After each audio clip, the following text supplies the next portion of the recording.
You're not tired, you're being drained, bit by bit, hour by hour, by a system that pretends your life is worth a salary. Nanami stands under fluorescent lights, tie loosened, eyes dead with calculation. People don't quit because work is hard. They quit because it steals their time. On screen, time is cost. Every few seconds, the pressure tightens. What would you do if you realized your entire week is traded for money you barely keep? How many dreams died inside office cubicles before they even started breathing? Nanami steps into the night train, neon sliding across his glasses. You're not stuck, you're just underpriced. What if escaping the rat race isn't rebellion, but returning to your real life? The cost they never show you. Nanami isn't dramatic. He never needed to be. The truth of his life was already heavy enough. He sits at a nearly empty office desk, the glow of a monitor painting his face in corporate gray. The clock hits 9:47 p.m. Everyone else has gone home. Only one question stays. How many hours of your life did you trade today, and for what? He removes his glasses, rubs the bridge of his nose. The exhaustion isn't physical. It's the quiet realization that time has stopped belonging to him. On screen, true price. He remembers his early days, believing effort would equal freedom, but the promotions never bought time back. They only purchased deeper cages. Nanami stares at a spreadsheet full of numbers, and buried inside it, he sees a reflection of himself, productive, compliant, replaceable.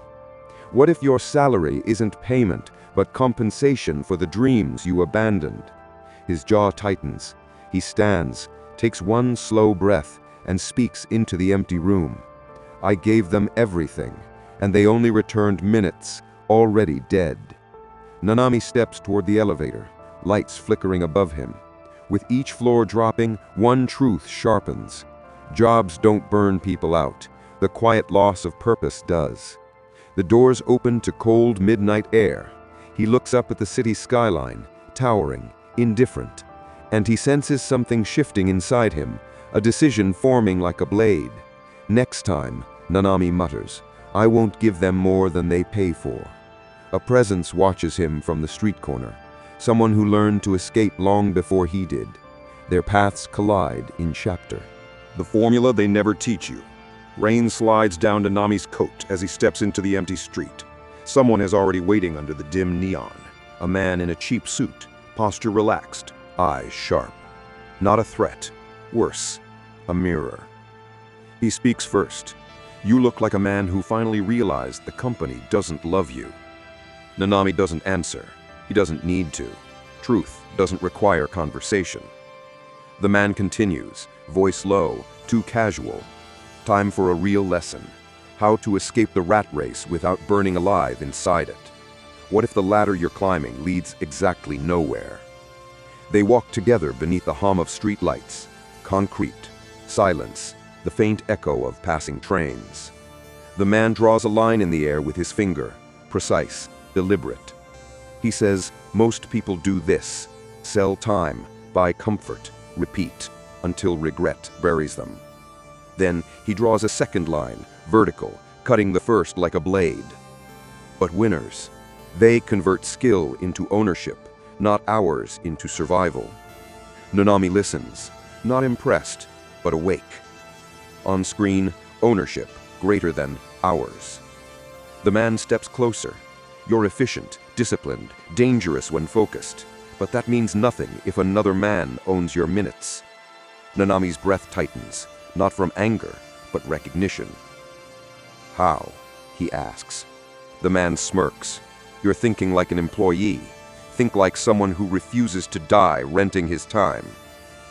The day you stop selling hours, everything changes. Nanami's eyes narrow. A realization sharpens. His entire life has been priced by strangers. The man steps into the dark alley, disappearing like a shadow that only appears when you're ready.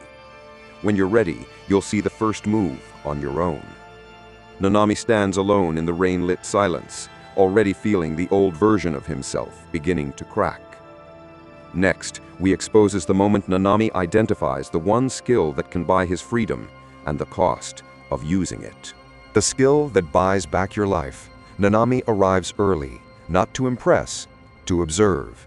An empty cafe, dim ceiling lights, a single folder waiting on the table, unmarked. The same man from last night sits across from him, but today his expression is different, sharper, hungrier. He says, "Sit." Not rude, efficient. Nanami does. The man taps the folder. "This is the exit door. You won't like what's inside." Nanami opens it. Only one sentence is written. Your most valuable skill is the one people already rely on without realizing it. What if the thing that frees you is the thing you've been giving away for free? The man leans back. Your company leans on you because you're efficient. They underpay you because you don't notice. You manage chaos without complaining. You see patterns before others notice the cracks. Nanami's jaw tightens. He hates compliments because compliments are usually bait. But this time, they're data. The man continues. Skill isn't enough. People with skill stay trapped. People who convert skill escape. Nanami closes the folder. Convert how? The man smiles slightly, like a surgeon admiring a clean incision. Specialize, package, price. Then choose clients, not bosses. On screen, specialize or remain replaceable. Nanami looks at his hands, calloused from more than paperwork, more than blades, from responsibility. Your efficiency, the man says, is a currency, but you've been earning minimum wage on a premium skill. Nanami's breath slows. The man lowers his voice. Your path out of the rat race is one decision. Stop being the one who fixes problems for a salary and start being the one people pay because they can't fix it themselves. The cafe grows quiet. Nanami feels the shift, not motivational, not emotional, but structural. A realignment of the mind. He stands. The man tilts his head. Where are you going? Nanami's reply is calm, surgical. To identify the skill I refuse to die without monetizing. He walks out into the morning light, leaving behind the version of himself who accepted survival as a career. Next, we reveal the exact moment Nanami tests his new skill and the consequences of breaking his old rules. The line you do not cross twice. Nanami returns to the office the next morning. Same hallway, same fluorescent hum, same lifeless rhythm. But something is different. Not the world, him. He sits at his desk, unlocks his computer, opens 3 reports, scans them in seconds. Then he stops. What if the fastest way out is breaking the rule that kept you trapped? Nanami stands, walks to the department manager's desk, and places the finished reports down, neatly, silently. The manager doesn't look up. Already done? Good. I'll have another batch. He cuts him off with a single flat line. No. The room freezes. The manager finally lifts his head. What did you say? Nanami's tone doesn't change. I complete work efficiently because I value my time. You give me extra work because you don't. A vein in the manager's forehead tightens. You don't decide your workload, Nanami. Nanami steps closer. Incorrect. I decide what I accept. You decide what you assign. Those are not the same. The office goes silent, the kind of silence that makes every spine straighten. On screen, value creates boundaries. The manager clears his throat. You're acting difficult. Nanami leans forward slightly, eyes cold and analytical. No, I'm acting correctly. He turns away. The manager calls after him, irritated. If you leave now, you're choosing consequences. Nanami pauses at the door. Then let them come. I'm done trading freedom for convenience. He leaves the office without looking back. No dramatic music, no trembling hands, just a man who finally understood his value and burned the exit into existence. Outside, the city wind cuts across his suit. Nanami breathes once, slow and controlled.